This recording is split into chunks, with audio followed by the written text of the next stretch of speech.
Welcome to ECNTRADE Daily Video. Before we begin, it should be noted that any advice is of a general nature only and that your personal circumstances have not been taken into consideration. Hello everyone, my name is Rob Clayton. Thank you very much for joining me. The Australian dollar swings in and out of losses over the last 24 hours and is presently attempting to stage a recovery since rebounding from the intraday low of 63.70. From the rebound, there is support around 63.40.50, and this is the next level to the downside, because if breached, which I do anticipate, would see the next move down towards its objective of 62.25.250. Any advances, which is currently attempting at this present from the bulls, should look towards 64.55 with a cap around 64.70.80. You can see from the technical perspective there is some divergence when it comes to the bearish case, and therefore keeps my bearish view intact. Later at 2:30 today is the RBA monetary policy rate decision. The Reserve Bank is widely expected to keep its cash rate around 0.25%, but it will be interesting to see the stance of the bank in the interest rate statement, which could give us some indication of what the bank is thinking in terms of how dovish they are. Because if they are, then it would put further weight on the Australian dollar.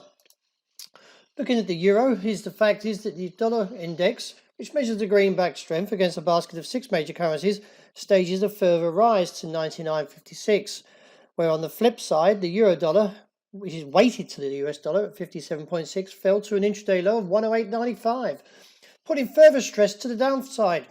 Now, as I mentioned yesterday, I would like to see the break of 108.75 to confirm and reinstate the downside to 107.35 and reassess from there. We still have many events coming out this week, but the main one will be the non-farm payrolls job number, with the expected forecast to shed 21 million jobs. This would see the unemployment rate jump from 4.4 to 16%. Finally, we're getting a bit of traction as it comes to the dollar yen slipping further to the downside and closer to its objective, which is seen around 105 figure 40.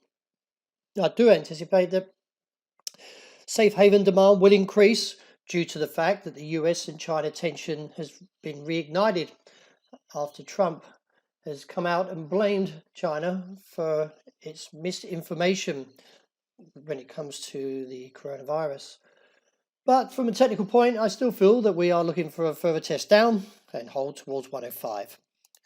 The pound didn't quite get its break to the downside of 124 figure 10.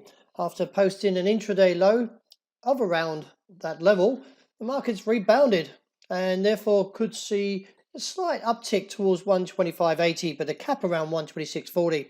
If we see a break of 124 figure, then I'm looking down towards 121.60.70 as a target. Dollar CAD retreats from the top side of its range close to 142, and from the sell-off now puts further threat to the downside, with oil picking up 3% overnight.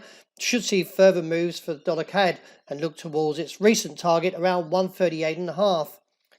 Gold still a little bit soft after rejecting the level which was the trigger at 1,715.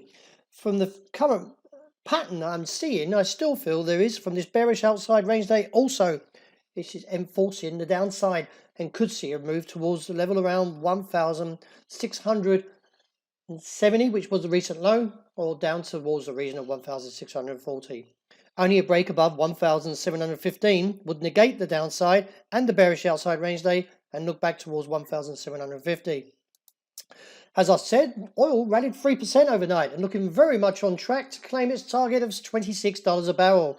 I do feel that from a break from there could see a further rise, even up towards 31. I do like this pattern and the way it's developing, so I do anticipate 26 will be on the cards as a potential target. So let's see any pullback, likely to be shallow.